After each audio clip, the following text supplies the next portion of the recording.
So Laura, what are you passionate about? So I like the violin. I play the violin since I'm 8 years old. And I also like literature. That's what I studied. And I also love this to go to the theater. I write. I write poetry. So that's another passion. And cinema. It's Okay. another of my... So it seems like a lot of your stuff is in like the arts. Like, can you elaborate as to why you kind of like dove headfirst into like the arts and stuff?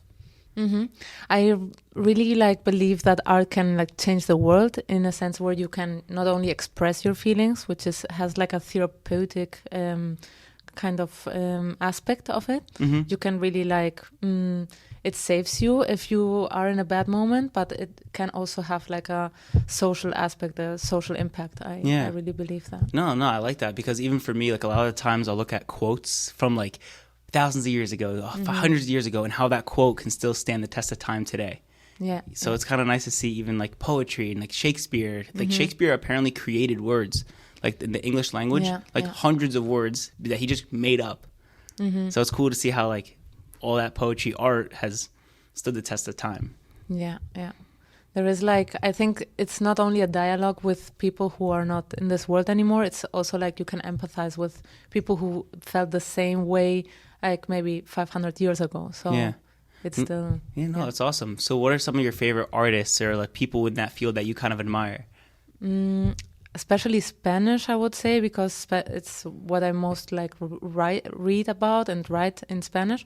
So especially Spanish writers and poets, like Lorca. He was even in New York. So when I was in New York, I was even doing the tour that he did, and especially this kind of... No, it's awesome. I remember I think I took like a Spanish class and we read Don Quixote, which is it was like a simple story, but like apparently it's really famous enough for us to read it. So I'm assuming for you guys, you probably read it in like what? No, it's I think the bestseller of Spanish literature, and it's 300 years old, but still it's modern because it's like a simple story, but it has many levels to it. Like in the surface level, you just think, okay, Don Quixote is just a crazy man, but in reality, he's not crazy. He's actually going against the system. He's fighting for what he wants. That's why people think he's crazy. But there's many levels of interpretation. That would make it. I think that's something I've always personally liked about literature. Like even in classes that I took in high school, my favorite classes were the classes I was able to raise my hand and we'd talk in the class about why would you think this? Why do you think this? And everyone always makes fun of it and then say, oh, the author said the water was blue today. Why was the water blue? And then the teacher tells you all these different stories of why the water was blue. It's maybe the water was blue, but there's always that deeper meaning in literature, which I think I really like as well. Yeah, I actually think that the human needs this fiction. We need fiction to, the storytelling was always there to teach us things about life, and we always needed that. Even in the Bible, that's little stories that were told to teach something. So especially that, and me being Muslim as well. In all Abrahamic religions, knowing the storytelling, that's how the generations knew the next generation, the next generation. Even if it comes down to grandma's recipe of cookies, what is it really told? It's written down, but then it's told, it's practiced, it's shown. So it's cool to see we think of it as, oh, it's just some boring book that we have to read for class, but actually there's a deeper meaning to it. Exactly. No, it's awesome. So you also spoke about the violin. Can you dive into as why violin was the main instrument, and is it different than the viola? Because to me they look the same, so I would love to know the difference. It is different, and violist players would be right now super mad because all the jokes in the orchestra are about violas. So it's the instrument where people don't know anything about, and it's very similar to the violin. Physically, it's almost the same. It's a little bigger and a little deeper, but and the violin has almost all the melody parts. So it's that's why they get a little bullied. But why the violin? I think when I was small, I was always watching these orchestra pieces where I looked at the vibrato, and for me that was magic, and that's why I got into the violin concretely. But because also my family, I'm 25% German, and my German part was a musician family. So my grandma played the piano, my great grandpa was a orchestra director, and he that's why there's still this tradition in the family. And I went to this music school with my sisters too. So everybody had an instrument, and I picked the violin. And since then, yeah.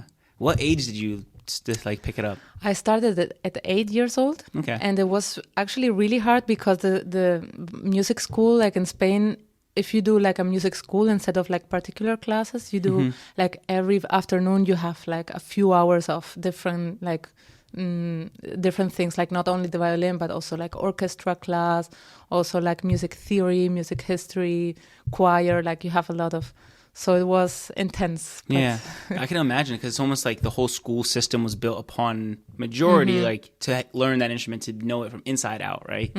Yeah, exactly. What was like the hardest part about that? I think I was unlucky with some teachers, and that was the hardest part, because if the teacher is not really into the pedagogical part of like teaching, some of the teachers that you find in these music schools are just like musicians and want to be solo players. And that's why they are kind of frustrated and they don't like to teach. And that's why they're really hard, and they want you to really like be playing like 8 hours a day, like really that is your life. And if you're not like super committed into like playing a lot, then they can be it can be hard. Like in this, see that, in this movie, like Whiplash, like there you see a little bit like how discipline works. And even in I know Karate Kid, like the new one with Jaden Smith, like it is similar. It's similar where she's sitting there on playing an instrument, and there's that intensity where it's like you have to work, practice, work, practice. It gets like that a little bit, and with some instruments like the violin, it gets even harder because so many people play the violin. The competition. That there's a lot of competition. Yeah. So you need to go to competitions and go to play solo concerts and like do all the time. So there is a lot of pressure. Yeah. No, that makes sense. And what's your favorite part about it? The favorite part is actually to discover why I'm doing it and to play with other people mainly. Like I love to play with, for example, string quartets, like little groups of people where we all like enjoy playing, and we don't like play for the concert, but because we really enjoy it, and we can like improvise and Yeah, and that makes sense, because like obviously you want to just have fun doing it. Like if you're not having fun doing it, then what's the point? Yeah, exactly. Like I discovered this like after years of doing this music school. I realized like years after with friends that I could just improvise and not play with any like music sheets, and that is really what makes me happy about music. That you can really like make things and projects with other people and enjoy it. And that makes sense. It's cool because even in like sports as an athlete, there's so many athletes I've talked to in my life that are like, oh, I stopped playing, and I ask them why. Like, why'd you stop playing? Like, you were so good and you're so talented. Oh, like a coach made me fall out of love with the sport. But then when you hear that, you're like, wow, like you were so good and talented at it and you like doing it. But one bad teacher, one bad coach can make you go, I give up. Absolutely. I think especially because in teenager times where you have maybe your self-esteem is a little low, and if you on top of that have a teacher that doesn't believe in you, then that's what you need. Like really somebody pushing you and saying like you are good, like keep going. And and that's what. So a string quartet is like just a group of people that want to play for fun. Is that? Yeah, especially strings would be like 2 violins, a viola, a cello, and a bass, for example. That would be like a string group. Like quartet is usually 4 people, but it could be 3, it could be 5. Yeah, like. No, it makes sense, and it's cool too because like I've never played an instrument before. I think it's because I would make too much noise in the house, so my dad made sure that I didn't have an instrument. But I always wonder, like, it's cool, like, when you see the different, like, levels within music, it's like, it's not just to play an instrument, but you said the music theory. Do you understand why music makes sense, like, why it sounds good, why it doesn't sound good? Even when you have look back at the history, what did music mean in this culture? What did music mean to this culture? Why does every culture have such a different sound, right? There's like the Arabian sound, everyone can hear it, right? Yeah, exactly. The Spanish sound, even like when you think about American sounds, right? Even when you think about the country sound, right? Like the American South, the grit sound, right? They all have a different culture. So out of it all, like you obviously are in Spanish culture. So what about like the Spanish culture of like literature, music, and like energy that you personally like a lot? I would say I like a lot the folkloric part of it. Like for example, in music, it would be like the flamenco style that comes really from the gypsy culture. That is really something that was mainly improvised, and melodies that had patterns, like in jazz music, and that were repeated but kind of altered every time. And that's what most like attracts me. Like also in poetry would be something like these. It's called romances that are like written poetry, but really it comes from oral culture, where people were like, I don't know, telling stories, and that would be in a song. So it would be like music and literature mixed, and I really like that. Okay, yeah, that's awesome. And if you had to give like a piece of advice to someone who wants to play an instrument or wants to get into, again, that craft, like what would be like your number one piece of advice for it?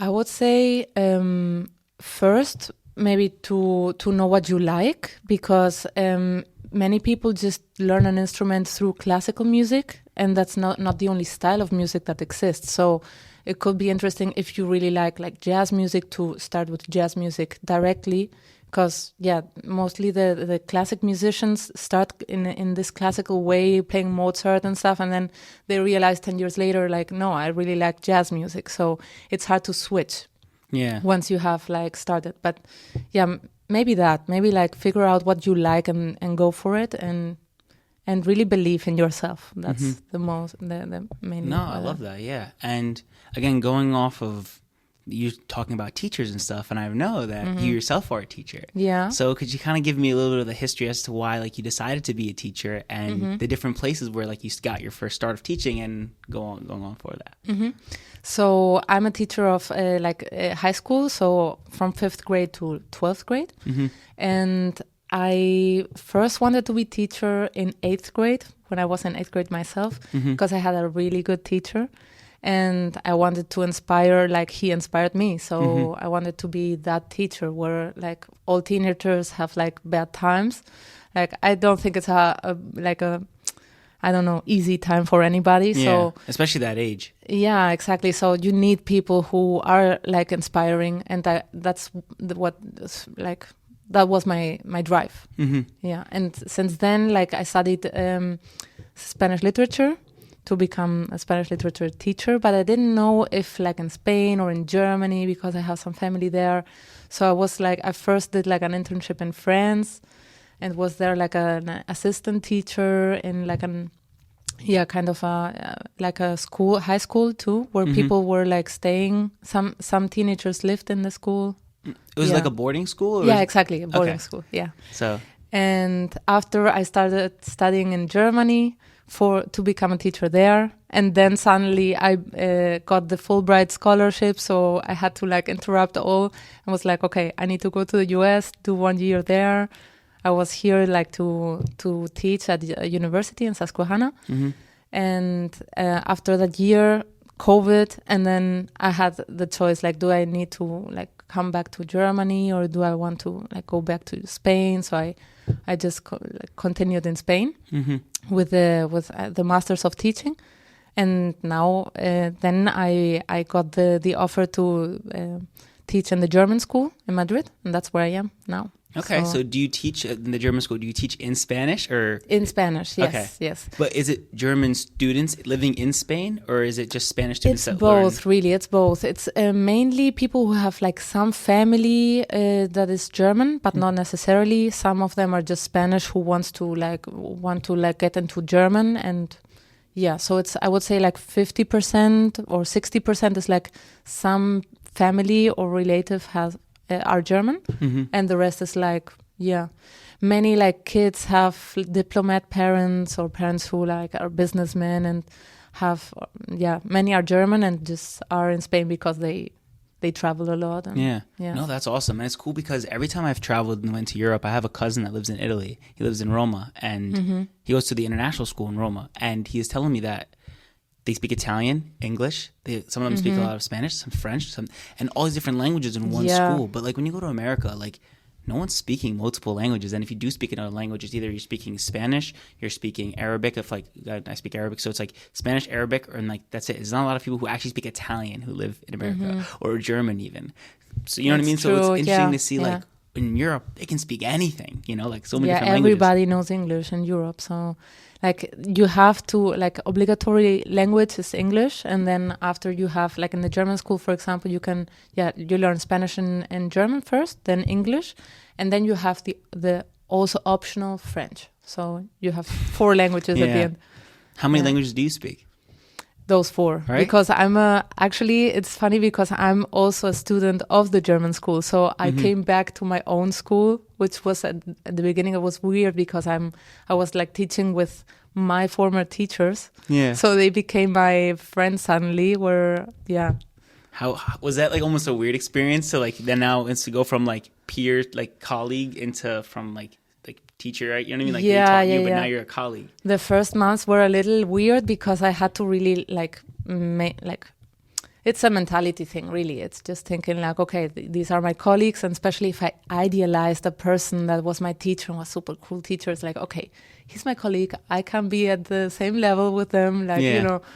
It's like you're here now too. It's like you were a pupil at one point, but now it's like, oh, you've leveled up enough to be in the same room. Yeah, exactly. No, that's awesome. And out of all the languages that you speak, which one do you think is the easiest that like you think you would learn if you had to like relearn any of them that you know all of them now, right? And you had to pick an order. Like what would you say be the best order in order to actually know the next language faster? If you had to like 1 to 4.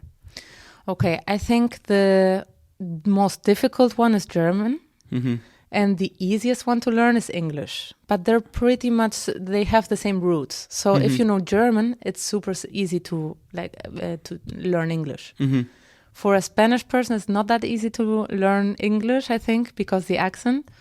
But for a Spanish person, it's easier to learn French, for example, which are also the same roots, same grammar, kind of. So even in like Spanish to Arabic, there's so many words that are very similar. That's true. Even though Arabic is like a very difficult language, like one of the hardest languages to learn, there's so many things in like Spanish that when I was learning Spanish, I was like, I actually know a lot of these words, like azúcar, arroz, like they have similar roots. Yeah, so many the words that start with al, for example. I heard that's also like Arabic.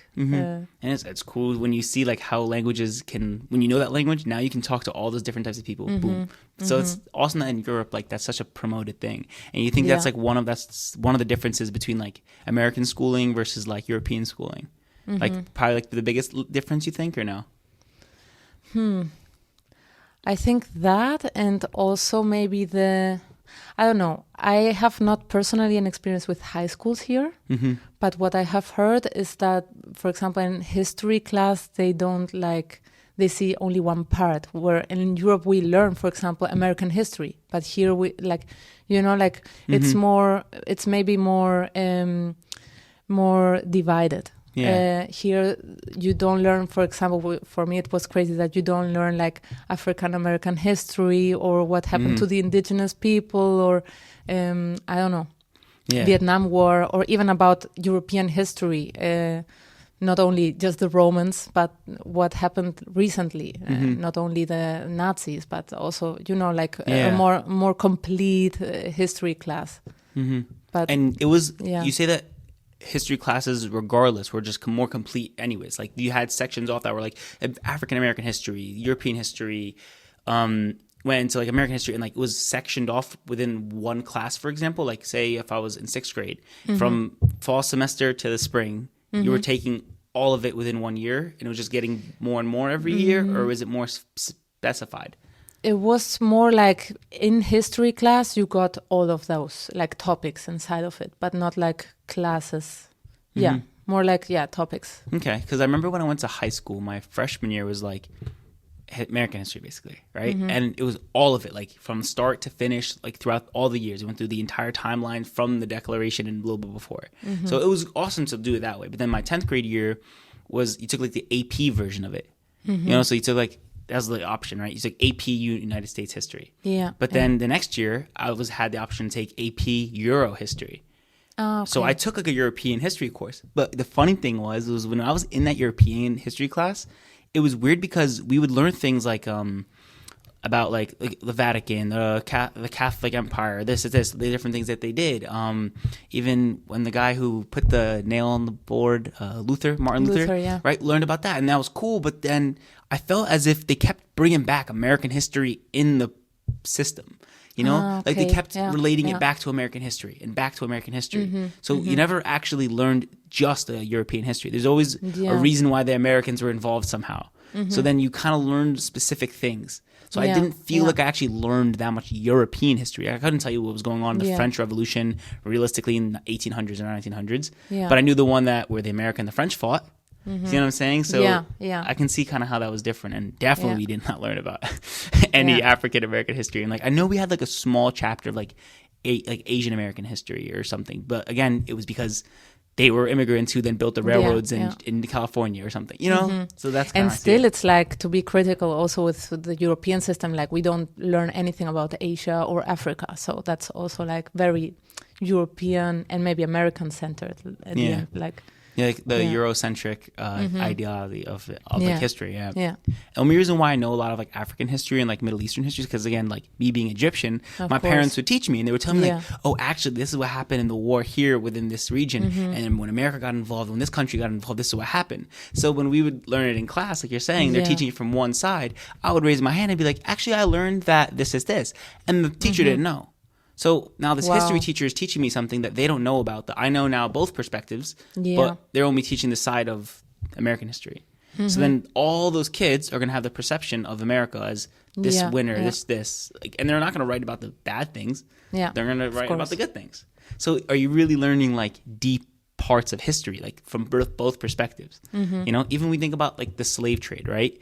You're not really going into like what was in the going on in the slave trade, who was really moving the slave trade, what ethnic backgrounds did they actually hail from, the wars that happened because of it. It like leaves that out and just focuses on the bad that happened during here in America, but it misses out all the bad that happened in Africa after you just take millions of people. You know, so especially the Native American. I feel like the Native Americans, like even in our history books, when you're younger, like in elementary school, it's like, oh, we celebrate Thanksgiving. And so Thanksgiving is when we ate with the pilgrims. And I'm like, yeah. And then you get older, you laugh because you're like, that is not what happened. They gave them disease. They murdered them and took all their land. They didn't sit at a table and eat together. You know? And if you compare also the types of conquests and colonizings in the whole world, like it's crazy what happened in North America with it. Like it was a genocide. So. And nowadays, like it's like we don't see it that way because again, history is written by the victor. It's never written by the person who loses. Yeah, that's true. And I think in Latin America, like I say Latin America because it's really Central and South America more. Like native or indigenous people really like claim those rights much more than here. I feel like, and that's why the history is also told from their perspective, and it's getting to Spain too. Like the way history is told is not only from the Spain conquest, but also like what happened there and what is not wanting to be told. And I don't know. And nowadays, like the languages are like, it's a political thing that they're really trying to study them. I know it's even happening in like Hong Kong, Taiwan, and like obviously like there used to be Cantonese or Mandarin, but then it's like, okay, but the people of Hong Kong can't speak a certain language. They take away their books. Take away their books, now they can't read in that language. So now they're forced to read the language that wants to be pushed onto them. And like you said, that's how a lot of the storytelling gets done. The energy, the poetry, the history that they have is written through their books. So then if you take away their books, you take away their knowledge of their past. So then you're almost deciphering. You're taking the kids then, when they grow up, they don't have those Don Quixotes. They don't have those classic pieces of literature for their environment. So then what happens to who they used to be? Who knows? Yeah, exactly. But that's where we come from, really, because even the Romans, they did that, exactly that. They would even burn the library down if we don't know what was before Latin language in Spain. Like we don't know these indigenous languages. We know they were spoken, but we don't know what we speak now is really the product of the conquerors. So even in it's a little Egypt, like that. the Library of Alexandria. And like I was born in Alexandria. Exactly. So I remember when we go to it, it's like super brand new and everything.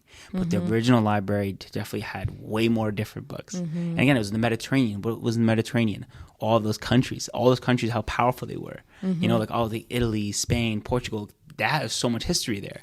You know what I mean? So it's like Middle East into the Mediterranean. There's like loads and loads of history there. So Library of Alexandria was like the middle ground of all of it. So imagining all that history was there. Then someone who was in power was like, burn that down. You know, but we see it as, oh, whatever. But everyone always says like, I wonder what was in there. I wonder what kind of books were written in that library. Yeah. And it's cool because if you had to compare teaching now, because like you said you taught in France, you teach in Germany as well, or you just teach at a German school in Spain? In Spain, yeah. Okay, so teaching in Spain, France, and America. Can you give me like a thing that you liked a lot about each place? Let me see. In France, well, it was less time, so it's true, and it was like also different ages, I think, because I did high school there, more or less, and I really liked the diversity first of all, and the how they had like even psychological help at school. That was really, really cool for the kids. Maybe also because it was a boarding school, but that was really, really good. Here it's different because it's university level, so it's a little different. But I really like how you can, at university, choose different subjects. Like you can really be studying music and biology that you couldn't do in Europe. Like to be a music student and also be able to study another thing, like that's really cool to have a major and minor, like, yeah. And then in Spain, it's difficult to judge your own system. If you had to. Yeah. I think the value of the teacher is like in the German school it's a little different because it's kind of a common. It has a little bit of the German system and the Spanish system. But in Spanish school, especially, I think discipline is a problem. Because the figure of the teacher is not that respected, not from not of the parents, not from the students. Like, it's a real problem. They're like more undervalued than you think they should be. It's interesting because I've spoken to multiple teachers in America here as well, and they've kind of noticed that as well, where like their opinion of a curriculum or what should happen in their classroom is mattering less and less as the years goes on, and how a parent can come in and complain like, my kid should be in honors classes and should be in this and this, and you will not fail him, and then the kid doesn't fail. But I remember like 20, 30 years ago, I guarantee you if a kid failed, they failed. No one can say anything. Yeah, exactly. I think it's everywhere. It's happening everywhere like that. Like parents have more and more, like they feel like they can tell you what to do. And it's this kind of feeling where like the teacher is like doing a service for somebody. Like because the parents are like paying you, or they feel like they're paying you, you can like you have to do what they tell you, almost like as if it's just a service you're rendering. Like, and it's not about like a relationship with a kid to actually learn and become a better thinker and become a better like leader of their future. You know, like exactly. They always say like the cliche, kids are the future, but it's true. Like you said, a good teacher inspired you to be a good teacher. But imagine how many people then won't have a good teacher in their life now, because nowadays if they're getting underpaid and undervalued, then why would someone who cares a lot go somewhere where they're not welcome, where their energy is not accepted with the energy they're putting in? They'll feel like they're getting cheated. You know, we're putting in all this energy. They love the kids, et cetera, but they don't get to put their effort and their worth and value into it. So then you're not going to get the best teachers all the time. You're going to get the teachers who are there just to get a little paycheck and leave. And I remember reading this article, and it was explaining when you become a police officer or you become a fireman, you become this, whatever you be, say you become a surgeon, right? Do you buy your own scalpel? Do you buy your own everything? Is it all your own stuff? Or does the hospital provide those things? When you're a police officer, do you buy your own weapons and armor and this, or does the police academy offer that to you? You know, so on and so forth, right? But as a teacher, you're supposed to buy all the classroom equipment. You're supposed to do this. You're supposed to buy the books, the markers, make your classroom look whatever it needs to look like. But then why are we not giving the same energy and respect to our teachers who are literally teaching the future generations of our society and culture? Yeah, yeah, exactly. And coming back to the good thing about the Spanish system, because I just focused on the bad thing. I think because of that problem of discipline, that teachers are more prepared and more motivated. Like somebody who wants to be a teacher, even if there is it's a big challenge, are people who are really motivated and really want to do it. So they're I think more prepared and more willing to do it. So that's awesome. Yeah. So kind of going off that, what is something in life that you've done that you genuinely feel like you're proud of, like being where you are? Mm-hmm. I would say the Fulbright scholarship, first of all, because it's something that I worked to get it, and in the moment I got it, it was like I didn't even realize what it meant, and I didn't even want to in the moment, because it was more like a surprise to get that. So I would say the Fulbright scholarship, and also it opened my mind a lot to a new education system, to be able to be 1 year in America and get you to again, when you're here, it's a whole new experience. And when you go to somewhere else and learn another thing, the best feeling, I remember traveling abroad and living in England for 6 months, changed my life. And just being in a different environment, seeing different people, different cultures, societies, it makes you start thinking about yourself more and your culture more. So then you become almost loving your part of you, who you are, more. Mm-hmm. So yeah, exactly. That reminds me of a writer who said the distance clears your mind, and it's exactly that. When you're not in your country, you realize things about your country that you didn't even think before. You see it differently because you have this critical distance. Yeah, no, it makes sense. Yeah. That was positive until that goes away. I'll cut this part out, just in case it picks up. It's not gonna pick up, but just in case. Yeah, we're doing good on time so far. Yeah, I'm gonna go into now asking you. What is something most people don't know about you, and getting to that part. So then, what is something you think that most people don't know about you? I think it's my faith, because in Spain, I think faith, or concretely to be Christian or Catholic, it's a little stigmatized, because we have a history where during the Civil War, the church had a clear position, and since then it has a even political value.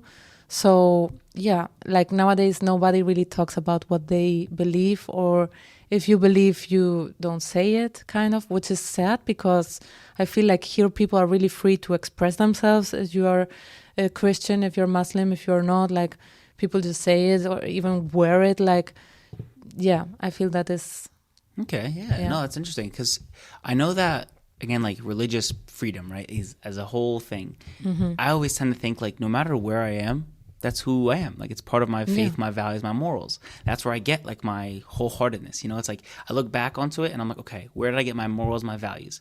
Do I get it from the internet, or do I get it from the Creator? It's do I get it from Scripture? Do I get it from those, again, the 10 Commandments, for example, or do you get it from the 10 things to do as a lifestyle influencer on TikTok or on Instagram? So it's what you soak up basically is what you become. So it's when people are religious and they follow these values, no matter what religion it is in the entire world, all the religions and all this thing, is if you actually follow it, you're going to be a good person, and it's whatever it is, be a good one of whatever you are. It's if oh, I'm a Christian, be a Christian. It's if I'm Muslim, be a Muslim. It's don't say you are something and then not follow whatever it tells you. Yeah, act how you think and how you believe, right? And faith is, again, like you said, you have to stigmatize in Europe and stuff. Even here in America, people say, oh yeah, I'm Christian, or yeah, I'm this, I celebrate this, or I do this, but then you actually look at how they're acting, and they're not acting like a quote unquote true Christian or a true Muslim. Yeah, and it's make sure you act like what you claim you are. If I was hey, I'm a painter, and then me and you go paint, and you're this kid cannot paint, what are you doing? This is terrible. This isn't painting. Or hey, I can play the violin too. Let's do a quartet together, and I'm playing around. And I'm terrible. You're okay, so you're not actually one. So why is it not the same thing with our values and our faith? Exactly. It's a little hypocritical, but it's some people really say that how you said I'm Christian, and then they even do it worse for Christian people, because it's they don't give example of what it is. But that makes also people think okay, that's not what I want. If they don't see a good example of whatever that is, then it goes away. And what's a reason as to why you've decided again, in an area where it might not be looked on as, yes, do it. What made you kind of hold on to your faith?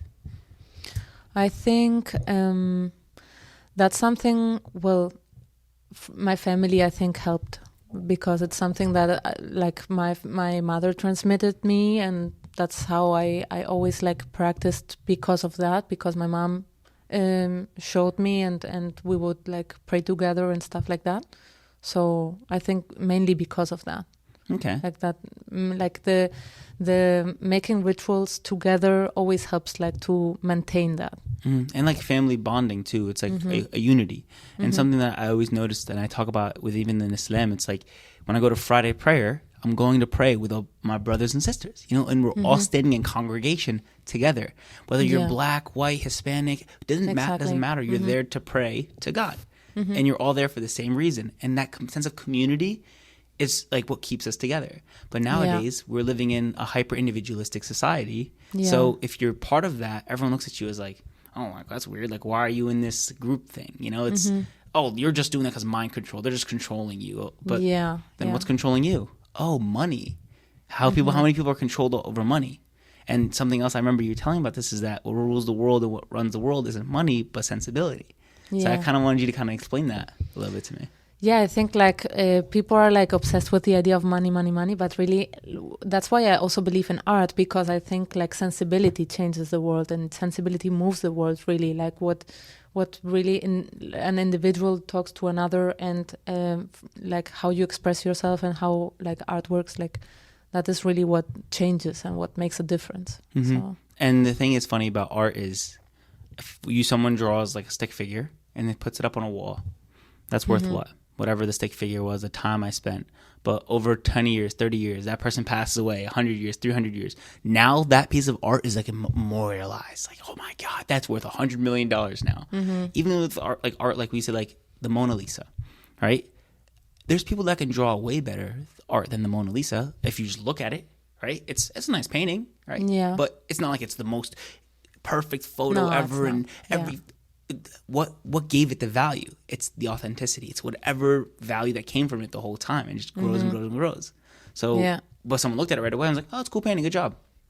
But you know, even like Van Gogh, all these different artists and different people, a lot of them ended up making their money when they weren't even here anymore. Yeah. So it kind of goes to show like that it moves people. It's an emotion, and nowadays people forget like emotion runs things. Like if you can control someone's emotions, you can control them. You know, it's like they always say, like, control the head, control the beast. Yeah. So, same mentality, right? Yeah.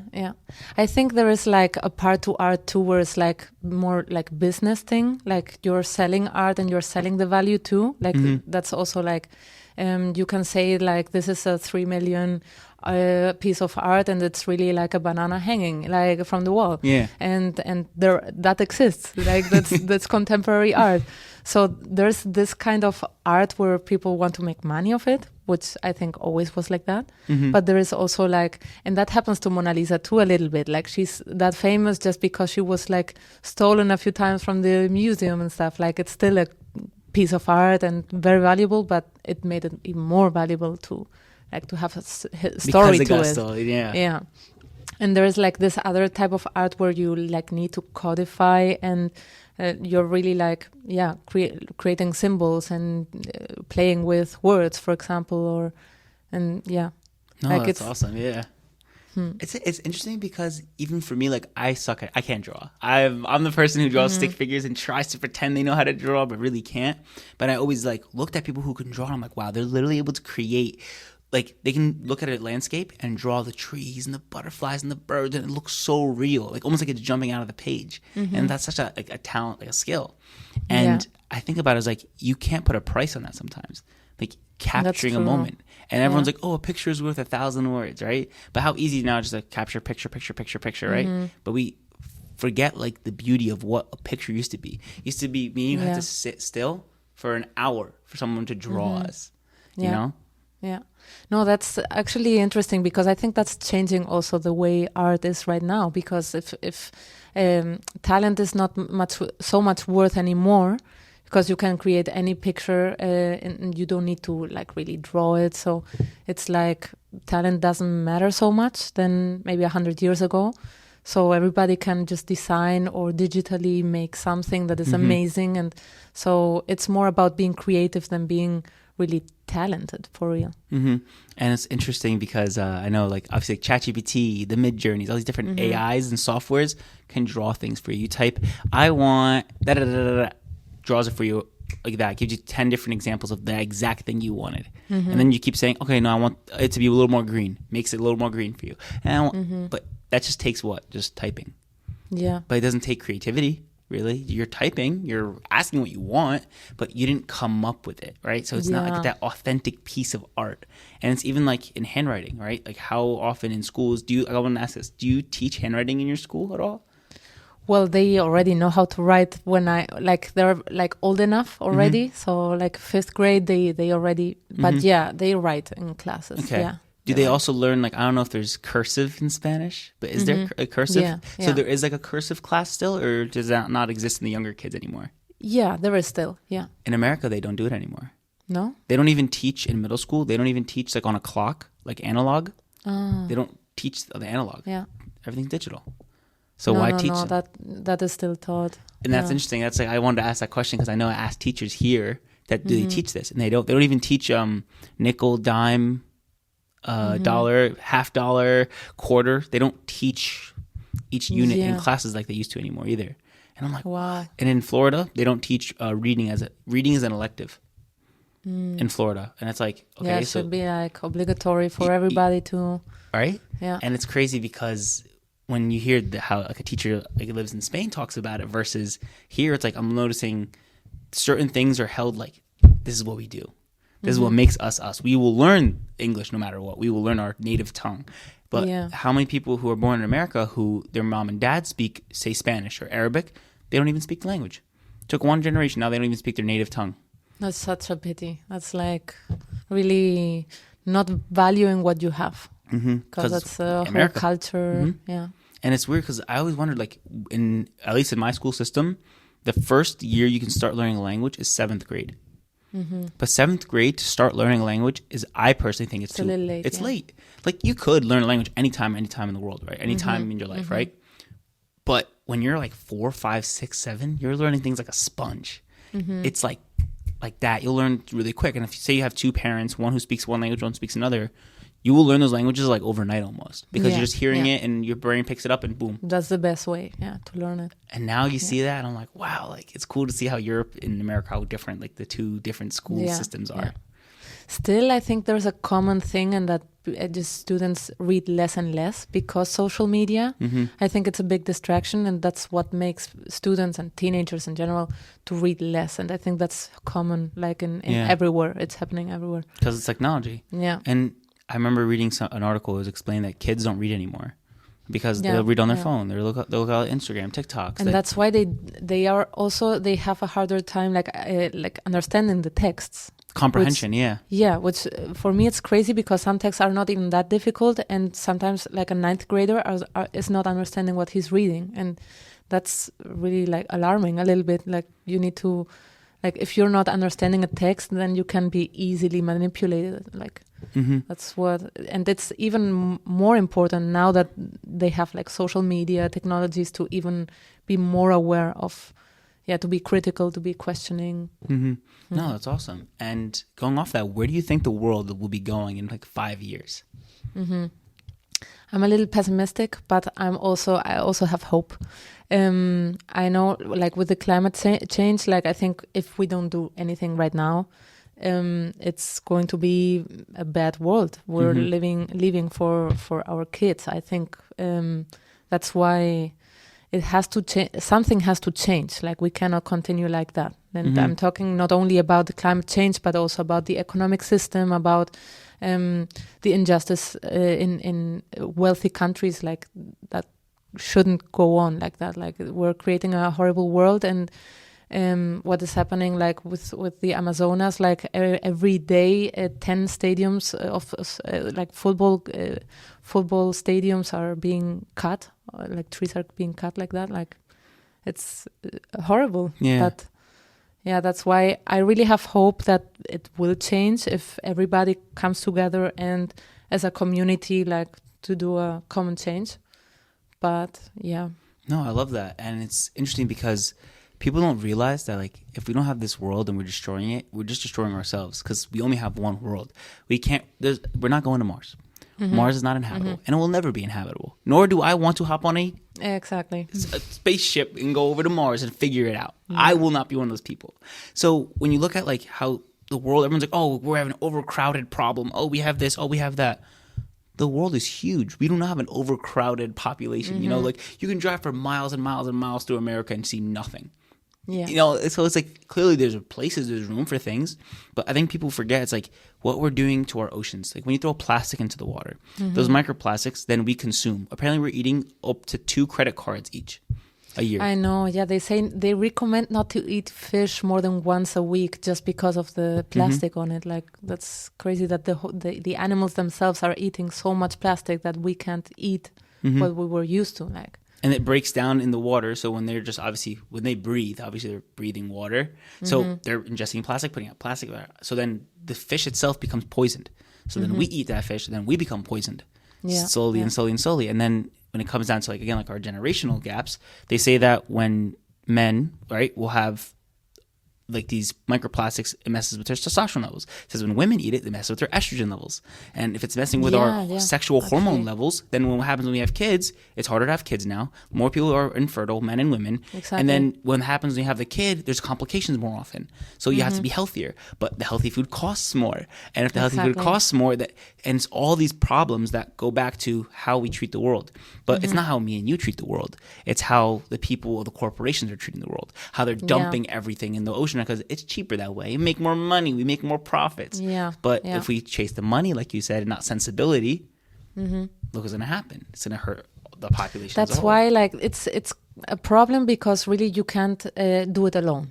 That's also the problem of like just recycling. If you're the only one, then sorry, but it's what you said. It's the corporations who need to really change something. If like the whole pollution comes mainly from cruiser ships, which are like the 5 more important cruiser companies are responsible for the pollution of what would be like all the cars in Germany. So it's crazy that really we should all come together to protest against some things. No, that's interesting. And where do you think the world is with social media and phones? And as a teacher, right, like just year by year by year, do you think that the phones are going to damage the way the kids learn? And do you think it's already affected them? And do you think that in 5 years it's going to be like way worse? And if so, how much worse? I think it affects the way they read, the way they understand the world, and the way they interact with each other even. Like I think it really affects everything around their education, especially their critical mindset. For example, if they go on Instagram, for example, or TikTok, the logarithm makes them just the feedback of what they want to see, what they want to feel. So it's really, they will not see anything that is not what they already think. So it's more difficult to create a critical mindset or an open mindset if they are already like very convinced of what they think without even maybe being ignorant really, because they don't know of any other point of view. But yeah, it makes also like a fake belief of I know about the world just because you are connected to the world and you see videos of maybe the other part of the world, but you are not really, it's only what you want to see. So and only what you've been exposed to. Because if I'm watching the news or this or whatever this thing is about Spain, okay, all I know about Spain is this clip they show me. Okay, what do they show me? They show me La Sagrada Familia being built. Okay, cool. That's what Spain looks like everywhere. But does it? No. Exactly. It makes people more generalizing things and more it makes stereotypes like more stronger and so I think it's changing the world, the way they learn, especially what I said about reading. Like it's harder for them to concentrate. I feel like the attention span is always every time less and less. So I feel as a teacher sometimes I'm more an entertainer than a teacher, because you have to keep them hooked and keep them engaged. Exactly. So if they are bored after 10 minutes, I need to come up with an idea to make them really see that it's something they should care about. So it's more difficult in that sense. Yeah. Okay. So what's an unpopular opinion you might have? So one of them is I would probably ban porn at all, and probably also the limit the access to teenagers to social media at all. Because I don't think you're really free doing it. You're free when you already know something, and you can know about the content and like distinguish one thing and another. But I really see what it does to the students, and like how it affects like relationships, and how it affects like the way they see their peers, even how they Yeah. I agree with you. To me, that's not unpopular to me, because I literally was just telling someone that like pornography and like even like masturbation with pornography and all these things, it rewires the brain in ways that damages you, like heroin damages you. And they've shown like there's even an addiction. Yeah. Like people get addicted to it, and especially teenagers. Like there's a high percentage. Like in Spain, it's unpopular to say it because in some schools there are like social workers saying to the students, for me that's crazy, but saying like they should watch porn like as a sexual education, and that should not be. Like, because that's not even like what sex is. Like people forget sex is supposed to be when the man or woman or whoever wants to do it, but realistically speaking, biologically speaking, it's to create new life. When animals do it, they're doing it to create new life. Obviously, as humans, we're allowed to, and we should do it also for pleasure. But people forget that the main purpose of it is to keep our society going. If everyone stopped having sex, our generation would die in one generation. Yeah, right? That's so true. That's the main purpose of this thing, right? But if you watch pornography and stuff, that's not what love is, right? That's just lust. It's all 100% it's completely lust. Completely separated from love and from affection at all. Like that's the thing. It's very centered, very man-centered also. 100%. And also like there's like no care. It's just the bodies and just the man's pleasure in this case. So. And many times it's also exploitation behind, which like nobody wants to talk about. But it's the industry is very so wicked. I watched like a documentary on it, how wicked the industry is and what it does to all the workers who are in it. Because again, some of them do it out of they're forced to at this point. They've gotten into it and they thought that this would make them easy money, but then how their life turned out. And granted, everyone can look at it and be like, well, duh, like I told you so. But it's, you never know in their perspective why they stepped into it anyways. You know, and like I tend to think like, I can look at it and be like, that's wrong. But I can't just 100% judge this person unless they see that it was wrong and they're like, I wish I could have taken it all back. Yeah, exactly. You know? Especially actresses like who come out of that world and like say that how they were treated. That's especially because it's such an intimate thing that it's difficult to put the line, and worse like the mistreatment and And it's cool. It's interesting because even when it comes down to like pornography, right? Like obviously there's websites and where that exists and it's easy to access them. But the crazy thing is now it's so easy to access behind a phone and it can be so privately done. But back then, not even that long ago, 20 years ago, 30 years ago, you had to go to a store that sold this, then you went and bought this thing for one piece of content to then take it home, right? But there was a sense of shame in going there, buying it, going into the store in general, then leaving. So because there was a barrier of entry and it was more shameful to do it, you didn't want someone to catch you doing it. You didn't want someone to catch you doing it. So most people didn't do it. But now because it's so accessible, no one's there to check you. No one's there to check you and tell you, what are you doing? Because it's so easy to be on a phone, open it, close it, clear history. But that's not how it's so normalized also, like because of that. Like it's green light, like everybody can just do it on their phone. And when you're a kid and you see other kids talking about it, right? But then that's how you're going to treat women around you when you, right? Starting from what, 7th grade, 6th grade?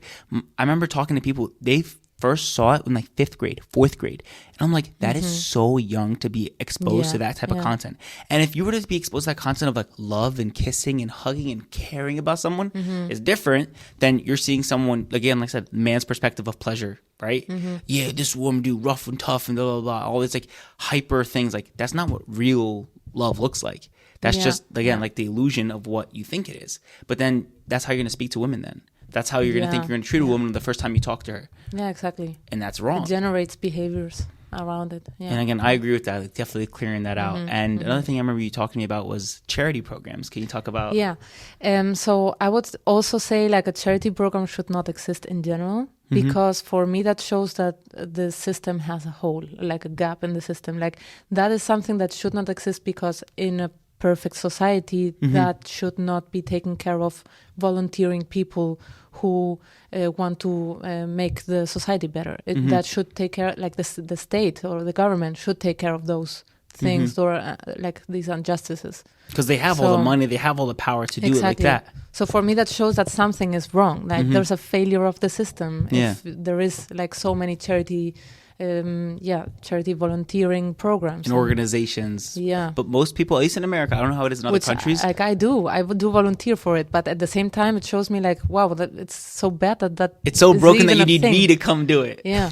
Yeah. And even in America, I don't know how it is in like other countries, but I know that a lot of the times when these rich people open up charities and stuff and foundations, they do it and they donate. Oh, he donated $1 billion to this foundation that he actually owns. And when you donate to a foundation in America with the tax code, the way it works is you're going to get that whole $1 billion as a write-off. Without taxes. Yeah. So you're not paying taxes on the $1 billion. But obviously everyone's like, okay, but if it goes to that foundation, you have to pay it. You're right. But the rule is you don't have to pay it all at once. You can pay it off in increments, 2% a year, 5% a year. What? You know, it's like you're not actually giving that money. That's the same everywhere. Right? Yeah. So then you're giving that money, right? When you donate that money, you're giving to the foundation. That foundation then is giving money to schools. Okay, good job. You're giving to schools. But they looked at some people who give money. They're giving it to the rich private schools in New York that they in turn went to. Okay, but that private school has so much money already that's going into their program. So it's the rich get richer and the poor get poorer.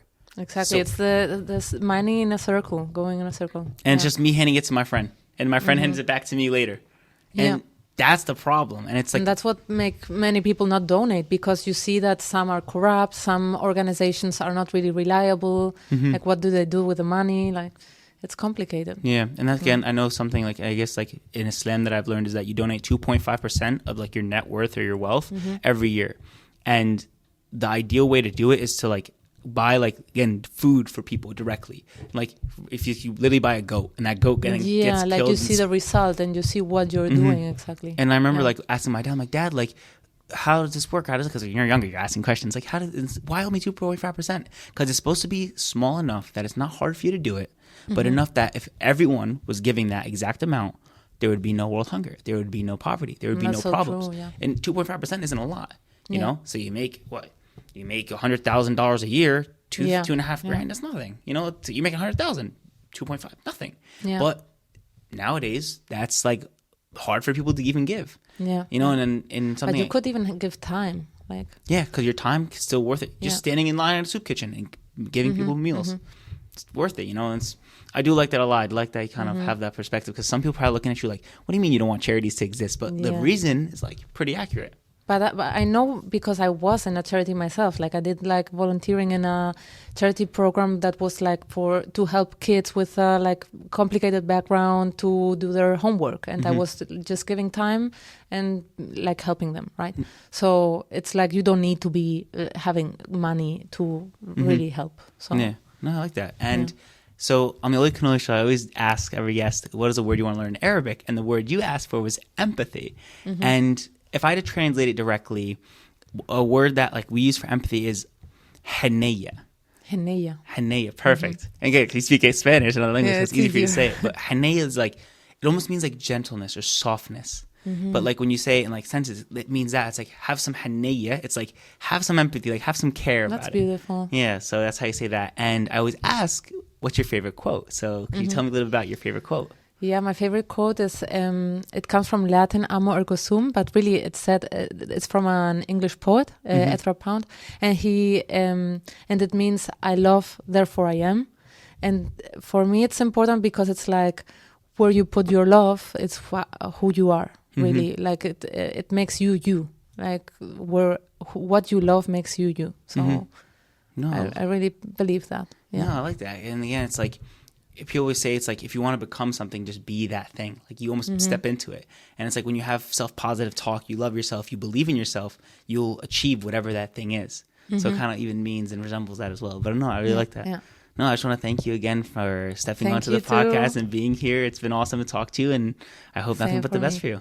Yeah, thank you. Of very course. much. So thank you guys again for tuning in to another episode of the OlyKanoli Show. Today, again, we had Laura. So again, she came all the way from Spain to do this podcast. So again, please give her a bunch of friendly comments down below. And I really appreciate you guys. And I'll see you guys next time. See you later.